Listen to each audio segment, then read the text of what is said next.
bienvenue dans l'émission Paroles de femmes. Nous sommes dans une série sur le couple avec un couple exceptionnel, Pasteur Manon et Pasteur Alberto. Merci beaucoup pour votre venue. Pasteur Alberto, ça fait quoi d'être dans une émission de femmes? Ce que ça fait, un peu étrange. Non, faut Mais ça répondre, me ça fait fait, plaisir. bien oui, ça fait aussi plaisir, mais surtout, d'accompagner puis de voir, les points de vue différents, ça m'aide beaucoup, ça m'enrichit comme homme. C'est un privilège pour moi d'être ici avec vous, Ah, vraiment. super. Quelle grâce. Donc, on va continuer avec vous. Merci. Hier, pour ceux qui n'ont pas suivi l'émission, on a parlé de l'estime de soi et Pasteur Manon a partagé son expérience, son témoignage de vie, sa première année de mariage, ses noces d'ajustement. Donc, si vous aussi, vous voulez fêter des noces d'ajustement, écoutez l'émission d'hier pour bien vous ajuster. Et puis, dans cet ajustement aussi, j'imagine, vous avez dû apprendre à communiquer.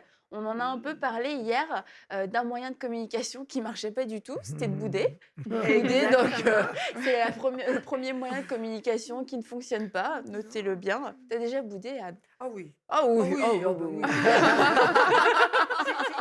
oui. Une arme. Je sais pas si c'est une arme, en tout cas, c'est pas une bonne idée. Non, exactement. C'est pas une bonne arme. Donc, la communication, c'est un point hyper important dans le couple parce que si on communique, en fait, on peut communiquer, mais on peut mal communiquer et puis Oui. mal se comprendre. Et là, c'est sûr que de là découlent des conflits, des incompréhensions et qui peuvent perdurer sur des années et même pousser certains couples jusqu'à la séparation parce qu'on n'a jamais pris le temps de comprendre ce que l'autre voulait dire. Donc, aujourd'hui, on va parler de cette communication efficace dans le couple. Donc, Pasteur Manon, comment bien communiquer dans un couple? Il y a un peu une phrase qu'on utilise, Alberto et moi, si on dit ne te plains pas de ce que tu tolères. Oh wow! Et on a commencé ça à cause que, justement, j'avais trop de difficultés, moi, à communiquer. Hein, je disais pas si j'aimais quelque chose, si je l'aimais pas ou quoi que ce soit. Et ce qu'on a fait au début de notre mariage et qu'on fait encore de temps à autre, c'est on essaie de communiquer les problèmes qui peuvent se vivre quand on n'est pas fâché. Mhm. On prend un rendez-vous au restaurant. Et la première fois, je me souviendrai toujours la première fois qu'Alberto l'a fait. Imaginez, j'ai de la misère à communiquer. J'avais. Donc le rendez-vous pour communiquer, c'était bizarre. Ouais, ouais. Oui, mais il m'avait pas dit que c'était pour ça. Et là, il commence en me disant, bon, est-ce qu'il y a des choses que tu aimerais que je change? Oh. Mais vu que moi, dire mon opinion, tu sais, c'était pas vraiment fort. Je disais, non, j'ai absolument rien, tout va bien. Ça faisait quelques mois qu'on était mariés. Et là, moi, et toi? Mais là, lui, il commençait à dire des choses. Moi qui me pensais la meilleure épouse dans mes premiers mois de mariage. Là, il commençait, et plus qu'il disait des choses, je disais, ouais, mais moi, j'aurais pu dire ça. J'aurais pu dire ça. Tu comprends? Moi, j'ai voulu être polie, je t'ai rien dit. Oui. Et voilà le résultat. Mais là, j'ai réalisé, et c'est là qu'on a commencé à dire, ne te plains pas de ce que tu permets. Mhm. Et à ce moment-là, on a commencé à communiquer, puis expliquer pourquoi que lui n'aimait pas telle chose et moi pourquoi j'aimais pas telle chose, mais en apportant des solutions. Mais on le Ouais. faisait au restaurant, à un endroit où tu peux pas Un commencer endroit à... Exact. On sort pas les points. Ah, ça, c'est une bonne idée, ça. Exactement. Puis là, on parle d'une manière qui va être plus conviviale, sans lever le ton. Puis on apprenait à communiquer de cette manière-là. Et je me souviens une chose qu'il disait, il disait, tu sais, Manon, on a une journée de congé. Dans ce temps-là, notre horaire faisait qu'on avait une journée de congé ensemble. Et il dit, là, mais tu es toujours en train de faire du ménage dans cette journée-là. Mais moi, j'aimerais avoir du temps avec toi. Là, dans ma tête, c'est, ah, mais il n'est jamais content. Je veux être une bonne épouse. Je veux que ma maison soit en ordre et tout ça. Et je ne comprenais pas que lui voulait ce besoin-là d'avoir du temps avec moi, même si pour cela, on devait faire le ménage qu'il y avait à faire dans des journées différentes pour arriver quand même à la même chose. Alors, ça a été peut-être pour moi un moment où est-ce que, OK, je ne dois pas tout planifier comme je pense le planifier, mais vérifier avec lui pour qu'on puisse avoir une entente, parce que ça aurait pu être vraiment une friction. Ah oui, c'est vrai. Comment tu as vécu ça, toi, chérie? C'est parce que souvent, je comprends que vous voulez être une bonne épouse et tout, mais tu sais, moi, je l'ai mariée elle, je l'aime elle. Puis même s'il y avait des choses qui traînaient peut-être un peu partout, bon, ça me dérange pas. Tu sais, c'était pas. Je voulais pas exiger, parce que j'ai une grande admiration pour Manon, une grande admiration. Tout ce qu'elle réussit à organiser, elle travaille avec moi dans le ministère, elle fait la nourriture, elle planifie les plats, elle prend soin des enfants, elle est psychologue. Je veux dire, c'est quasiment infini les tâches qu'elle peut faire en Mhm. même temps. Donc, pour moi, elle comble déjà tout, elle fait au-delà. Je Mhm. n'en reviens pas comment tu sais, elle réussit à faire tout ça. Mais je voyais que même durant les jours de congé, elle continuait à, tu sais, à œuvrer. Mhm. Et je dis: «Moi, je veux simplement ta présence, je veux simplement être Mhm. avec toi, dialoguer, prendre ce temps-là, c'est pour prendre des marches avec toi, quelque chose». Parce qu'il y a toujours quelque chose à faire. Et je réalisais que, tu sais, Manon, ben, dans son désir De d'être une bonne bien femme, faire. justement, tu sais, Mhm. de bien performer, je voulais lui dire qu'il fallait réajuster nos priorités. Ma Mhm. priorité à moi, c'est d'être avec elle. Et je voulais que sa priorité, c'est d'être avec moi. Et lui dire aussi que je n'exige pas Mhm. qu'il y ait de l'ordre parfait, parce que je Ouais. comprends qu'elle travaille, elle a des enfants, elle a beaucoup de choses à voir. Mais des fois, l'homme aussi, c'est un peu ça. S'il ne comprend pas que sa femme fait au-delà, pas simplement ce qu'il voit, mais plein de choses que les femmes font que l'homme ne Mhm. voit pas. Préparer une nourriture, prendre soin des enfants, calculer les choses. Tu sais, mais j'ai réalisé ça. Fait qu'aujourd'hui, ben, tu sais, je sais que même si, elle fait ça, je sais qu'il y a plus de choses que je ne vois pas Mhm. qu'elle fait. Alors je voulais qu'elle prenne du temps pour elle aussi. Il y a des moments que pour moi, c'est important qu'elle prenne du temps pour elle. Sa Pour elle, coiffeur avec vous. pas toujours, pas toujours, il y a des fois que je préfère, heu, je veux qu'elle, prenne des vacances sans moi. Mhm. Parce que quand je suis là, Elle s'occupe de elle vous. s'occupe Oui. de moi. Oh, Alors j'ai waouh!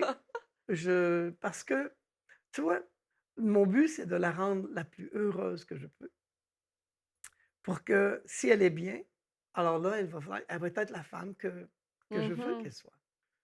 Parce elle est bien avec elle-même, elle a le temps de prendre soin d'elle, donc elle peut prendre soin de moi. Donc elle peut faire, tu sais, finalement, c'est égoïste, Voilà ma un homme chose. intelligent. Voilà un homme Mais c'est vraiment intelligent. ça. Si chaque personne dans le couple veut faire le plus possible pour que l'autre soit heureux, Mhm. ah, mais c'est une recette gagnante, ça. Ouais. Ouais. Habituellement, on tire sur la couverture, «Bon, tu devrais faire ça pour moi», puis tout, mais Mhm. c'est parce que c'est toujours une question d'investissement. Et puis si on cherche le bonheur et le succès de l'autre, par exemple, souvent, simplement prier pour ton époux ou ton épouse te fait voir les choses différemment. Mhm. Si les gens ne prient pas pour leur épouse, tu sais, tu peux pas prier pour quelqu'un et ne pas vouloir aussi son bonheur. Mhm. Et tu peux pas la disputer, elle prie pour elle. C'est comme, tu comprends? C'est comme, non, il faut que ce soit un ensemble de choses. Fait que, Mhm. Et c'est on a possible. parlé un petit peu, c'est des communications externes entre Ouais. nous deux, mais on a pris un engagement au niveau de nos communications internes aussi, D'accord. de jamais permettre de mépriser l'autre dans nos pensées. Mhm. Parce que Oui. quelquefois, là, tu peux avoir un beau sourire aux lèvres, comme si tout ira Oui. bien, et à l'intérieur de Ouais, Oui, ouais, toi, oui, ouais, tu oui. en ouais. veux à la personne, Mhm. Mhm. mais tu réalises pas qu'à ce moment-là, tu vas agir avec qu'est-ce qui est raisonnable comme époux ou Ouais, épouse, Mhm. mais tu feras pas le petit extra Mhm. qui fait que ouais. le couple est toujours enflammé. Et Mhm. ça, c'est parce que tu as eu une communication interne, que tu as méprisé l'autre pour une chose Ouais, ou l'autre. c'est vrai Alors, dans ça. la communication, ta communication interne avec toi-même ou avec, c'est des fois, qu'est-ce que l'ennemi peut te dire sur l'autre est Ouais. très, très importante. Mhm. Il y a toujours ces moments, il y a toujours ces moments que l'autre va faire quelque chose qui te déplaît. Mhm. Tu sais, c'est normal, on est des Ben êtres oui. humains. Mhm. Par contre, si tu as un engagement, par exemple, pour le mari, il doit réaliser qu'il est le défenseur et non l'oppresseur de sa femme. Mhm. Il est le défenseur. Donc, quand l'ennemi me suggère des choses contre mon épouse, Mhm. je lui dis, tu t'adresses à la mauvaise personne. Mhm. Mon rôle à moi, c'est de la défendre et non pas de l'accuser, non pas de l'opprimer, non pas, c'est de la défendre. Mhm. Donc, je refuse à l'intérieur de penser mal, de penser qu'elle a des mauvaises intentions ou de mépriser à l'intérieur. Comme on a vu David, par exemple, pendant qu'il dansait Mhm. pour Mhm. glorifier le Seigneur, sa femme le méprisait à Ouais. Mhm. l'intérieur. Ouais. Comme elle nous mentionne, c'est pas des choses qui paraissent, on ne tu sais, on n'en Ouais. parle pas. Par contre, les petits gestes, les petits surplus, on les fait pas. Ça, Mhm. c'est comme des petites vengeances. J'aurais pu le faire, mais je ne l'ai pas fait. Mhm. Mais à long terme, ça crée quelque chose à l'intérieur. Tu sais, on sent que si quelqu'un nous aimerait, parce que l'amour, c'est plus que le devoir. Mhm. Je pense qu'il fait la différence, c'est les petits extras que l'on fait, qu'on n'est pas Mhm. obligé de faire. C'est sûr que quand on marche dans le devoir, je dois en tant qu'épouse faire, mettons, faire à manger, bah, il y a le repas qui est prêt. Après qu'il soit servi avec amour, que ce soit le repas qui fait plaisir, le Mm. repas, avec le petit extra, bah, ça, c'est l'amour qui va nous motiver Ouais. à faire ce plus-là et comme dans toute chose d'ailleurs, on voit même, dans toutes nos relations, dans un travail, si on est juste motivé par un règlement, bah, on va faire le strict minimum pour Mhm. ne pas avoir de problème. Quand on Voilà. est motivé par Mhm. l'amour, on va faire le plus juste parce que Mhm. on veut aimer, on veut donner. Puis la Bible nous dit il y a plus de plaisir à donner qu'à recevoir. Et ça doit être une base dans un couple. Que puis-je donner à l'autre? Comment puis-je aimer mieux l'autre? Et par contre, je voulais revenir par rapport à la communication interne, parce que je trouve Mhm. ça vraiment bien. C'est On profond. parle souvent de cette Ouais. communication les uns vers les autres, mais c'est vrai que cette communication interne, elle est cette communication cachée qui fait Mhm. que d'un seul coup, même au bout d'1 an, au bout de 10 ans, il y a quelque Mhm. chose qui sort. Ouais. Tu dis: Oui. «Wow, ça vient d'où?» Mhm. Et Ça Ouais. ça vient de ta oui. communication interne. C'est Il y a vrai. 3 ans, là. Je me Oui. souviens, il y a 3 ans, tu as Oui, c'est dit. vrai. Et cette communication interne-là, c'est ce qui fait qu'on commence à crier quand on se parle à l'extérieur. Mhm. Ouais. Ça crée des murs Mmh. qui Ouais. sont là. Et quand tu vois qu'il y a un couple, pour se faire comprendre, élève Ouais. le ton, c'est parce qu'il y a eu une communication La interne dispute qui avait a déjà été... commencé, là. Oui, Exact! à Sauf que là, l'intérieur depuis tu des la années. sors, mais avec des Ouais. décibels plus hauts.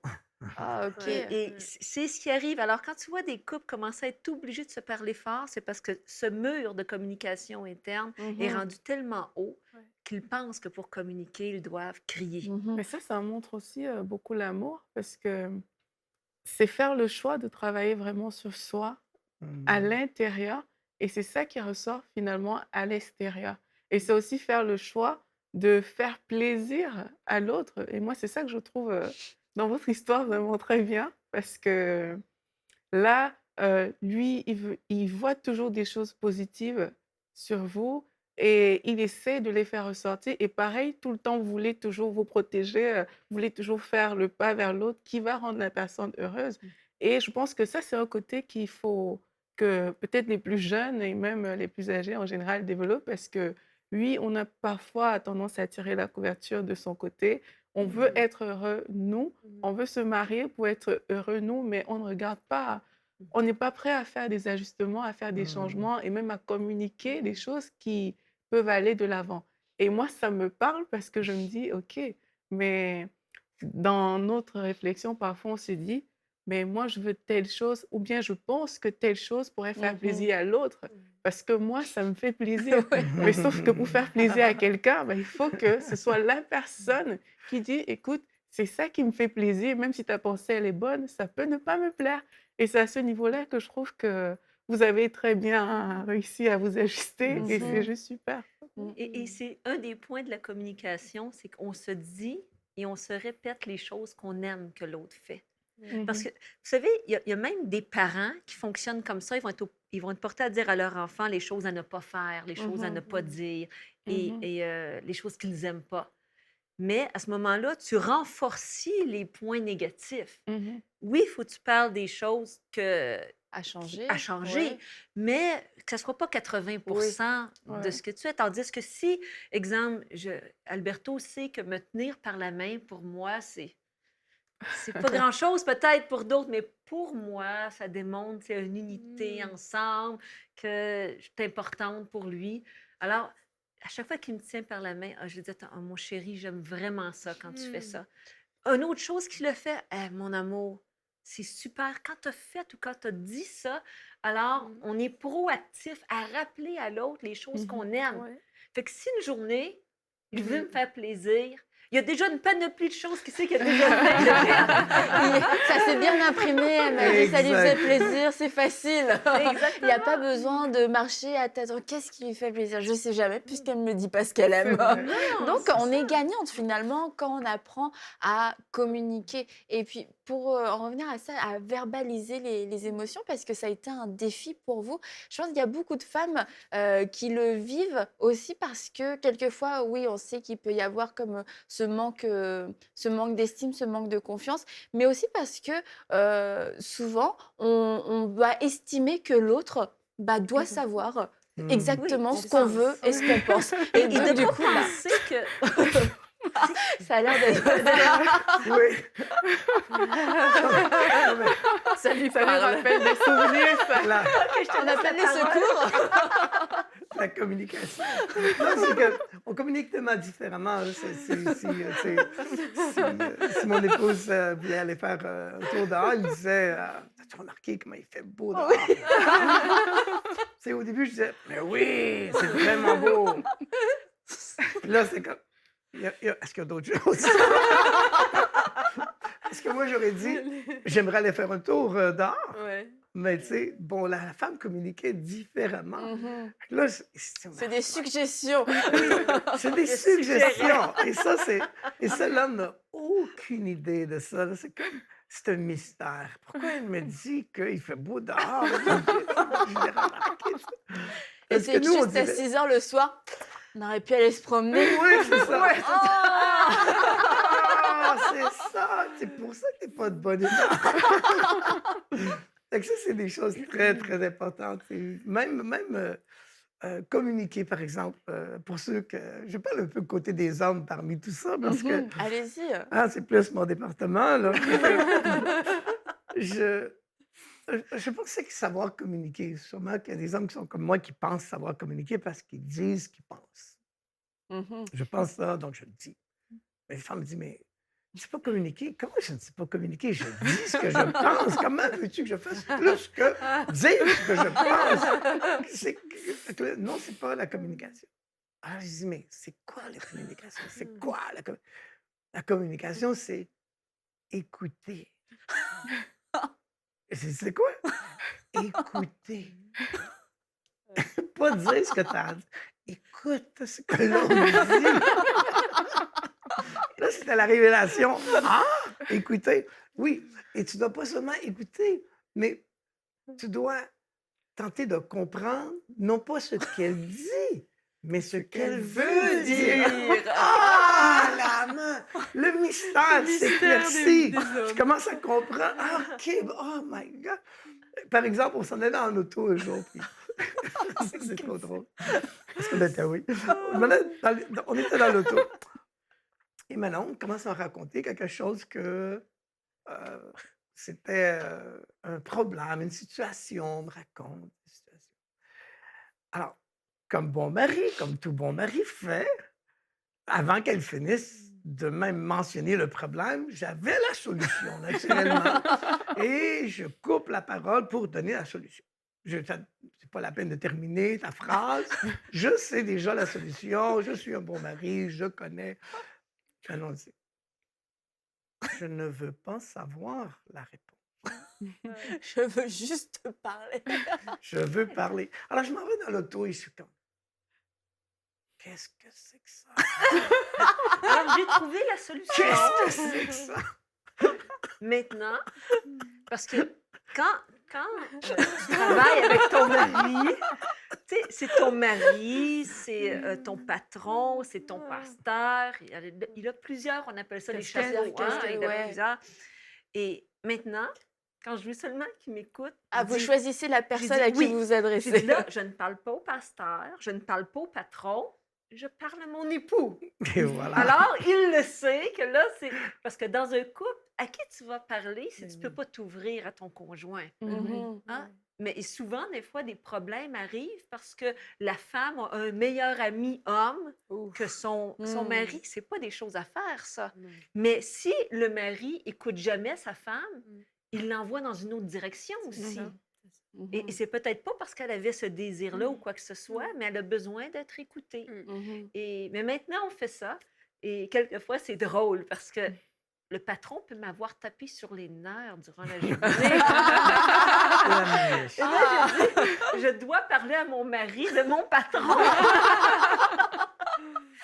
Et là, je lui parle et lui répond, tu as tout à fait raison. Avoir un patron comme ça, Je sais pas comment tu fais. Je sais pas comment tu fais pour l'endurer, moi. Je sais pas, je serais capable. mais en même temps, on est capable de rire de nous-mêmes. Mhm. Ouais, Vous savez, Ouais. parce qu'il y a tellement de choses qui arrivent dans la vie que je trouve qu'un couple doit être capable de communiquer Mhm. les choses afin qu'on puisse alléger ce qui est vraiment dramatique dans la vie. Ben oui. Mhm. Et si on n'est pas capable de rire ensemble, Mhm. c'est... C'est parce qu'il y a ces moments profonds dans la communication Oui. où on se retrouve piégé dans un restaurant. Alors que veux-tu que je change? Et c'est le malaise.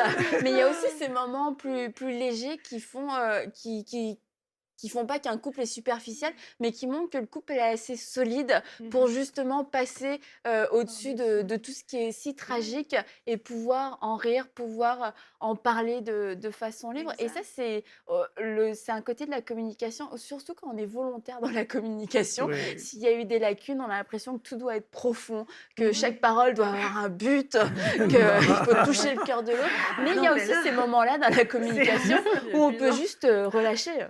Oui, tout à Exactement. fait. Et de jamais penser que ton besoin est insignifiant. Parce que si tu as un besoin, comme l'exemple que je te donnais, que moi, j'aime me faire tenir par la main, Mhm. si pour moi, c'est quelque chose d'important, ça doit être important pour lui. Oui. Et vice-versa. Ouais. Alors, de jamais penser, ah, mais c'est trop insignifiant, je ne lui en parlerai pas. Mais si cette petite chose-là me rend heureuse, pourquoi ne pas alléger? Si j'ai eu une mauvaise nouvelle, il me tient par la main, ça vient déjà balancer avec ça parce qu'il sait que c'est quelque chose que j'aime. Mais c'est d'avoir cette complicité-là dans la communication, que ce soit verbal, que ce soit au niveau de ton corps ou même ton Ouais. regard, que l'autre, que tu as tellement de bonne communication avec, qu'on sait ce que l'autre veut dire maintenant, même sans parler. Mhm. Et ce que maintenant on fait ressortir aussi, c'est très bien. C'est comme il faut que la priorité de l'autre soit ta priorité. Et pour moi, c'est comme si c'est prioritaire pour elle, même si pour moi, tenir la main n'était pas important Il pour a moi, dit c'est comme n'était pas. n'était pas N'était important et tout. Puisque c'est important pour elle, c'est devenu important pour moi. Mhm. Et c'est vice-versa. Fait que là, on peut travailler tous les deux. Vous pouvez lui donner la main, ça va lui faire plaisir. Voilà, toujours. Là, faut Toujours. lui dire merci, c'est important pour moi. Une démonstration de... Ouais, dans une comédie, Mes là. yeux lui disent. Oui, je sens bien. Non, c'est bien parce que de cette façon-là, on connaît ce qui rend l'autre heureux. Souvent, l'homme n'a aucune idée de ce qu'a sa femme. Et je remercie Seigneur que Manon, à cause de justement sa meilleure communication, pouvait me dire les choses qui sont importantes pour elle, donc je sais ce que je peux faire pour la rendre heureuse. Par exemple, si je veux montrer que j'aime Manon, un des exemples. Manon, je veux qu'elle ressente que je l'aime et qu'elle est prioritaire. Non seulement elle passe avant toutes mes autres occupations, elle est prioritaire. Mais si je veux montrer que je l'aime vraiment, alors je fais quelque chose de bien pour Benjamin, par exemple, mon garçon. Le plus jeune. Ça, c'est ce qui touche votre cœur. Ah oui. Ah oui. Wow. Et je sais que ça va lui faire un grand plaisir parce qu'elle va voir son garçon, notre garçon, heureux Mhm. et elle va se sentir comblée. Donc, c'est pas simplement à la personne directement, mais il faut savoir ce qui rend la personne heureuse. Mhm. Que je peux toucher la personne et je sais qu'elle est heureuse. D'où l'importance de l'avoir écouté, d'avoir développé ce deuxième volet de la communication. Révélation pour moi, la révélation encore. La révélation, c'est peut-être la révélation pour beaucoup de personnes qui nous écoutent aujourd'hui, qui se disent aussi, je dis tout ce que je pense, donc je communique. Ben oui. Oui. Mais comment on fait pour préparer ça, justement? Parce que moi, par exemple, je suis célibataire. Il y a beaucoup de femmes célibataires qui nous écoutent. Et là, elles vont rentrer dans un processus de mariage, mais comment elles font pour préparer cette étape-là où, à part séance tenante, ça va se faire, bien sûr, mais Mhm. comment on peut faire là, concrètement, quand on est dans une saison de célibat, pour rentrer dans cette étape-là? Quand tu fréquentes quelqu'un ou avant de fréquenter quelqu'un? Avant, C'est une parce grande que question que tu as, Aurélie, juste à la fin de l'émission. Tu choisis ton moment, toi. voilà, Le suspense. suspense, suspense. Ah non, mais on peut commencer à répondre. Mais si je pourrais dire, quand tu fréquentes quelqu'un, c'est vraiment, on a pris des heures à parler ensemble. Mais c'est sûr qu'il y a des choses qui peuvent seulement se régler une fois que tu fais vie commune. Mhm. C'est ça. Et quand tu ne fréquentes pas encore quelqu'un, c'est vraiment de faire ce que tu fais toi, OK, je me suis d'entendre écoute. qu'est-ce que d'autres ont vécu Mhm. et d'être sage et ne pas répéter les mêmes erreurs, mais d'essayer de Mhm. mettre en pratique ce qui est donné. OK, Ne pas parfait. penser que tu dois le faire par toi-même seulement, Mhm. mais si nous, on a vécu des douleurs et on a trouvé des solutions, c'est que toi, tu passes cette étape-là à la place. Je suis sur la bonne voie. C'est grave. Tu profites d'une émission pour pour avoir du conseil Mais je parle au nom personnalisé. des femmes célibataires de la francophonie. Ah, tout le monde sait qu'Aurélie est une femme bénie. Après tout ce qu'elle a entendu sur le couple, ton couple est voué à la réussite, Aurélie. Amen. C'est sûr. Cet homme est béni. On te bénit, cher futur mari d'Aurélie. Donc, la communication, on a compris, ce n'était pas juste parler, c'est aussi écouter et comprendre ce que l'autre veut dire. Et du coup, la communication ne se résume pas à des simples mots. Il va y avoir des actions, il va y avoir des gestes qui vont être posés suite à la bonne communication. Si vous ne faites jamais rien dans le couple pour faire plaisir à l'autre, pour aimer l'autre, c'est que peut-être la communication finalement n'a pas fonctionné, parce que si on a bien entendu ce que l'autre voulait dire, si on a bien compris le désir de l'autre, ça va nous pousser à poser cette action-là qui va toucher son cœur. Et puis, un point très important que les pasteurs ont abordé, c'est cette communication interne. Vraiment, que vous soyez célibataire ou en couple, c'est le bon moment pour vous parler, pour avoir cette bonne communication interne, refuser toutes ces pensées qui viennent de l'ennemi, ces pensées qui viennent juste pour diviser. Nous savons que le diable veut diviser les couples et nous refusons toutes ces pensées qui essayent de nous dire que notre mari, notre femme n'est pas assez bien, n'est pas assez ceci, n'est pas assez cela, mais on se décide de plutôt croire la parole de Dieu, de croire que Dieu a mis dans notre vie cette personne-là, que c'est une bénédiction et qu'ensemble, vous allez faire des grandes choses pour le Seigneur, et que ce que Dieu a uni, personne, et surtout pas votre communication interne, ne peut le séparer. Donc, mettez-vous au travail, mesdames et messieurs. Communication interne, communication efficace, je parle, j'écoute, je comprends, action. Quel programme. Et on se dit à demain pour une prochaine émission de Parole de Femmes. Envoyez-nous votre témoignage à paroledefemme@enseigne-moi.com.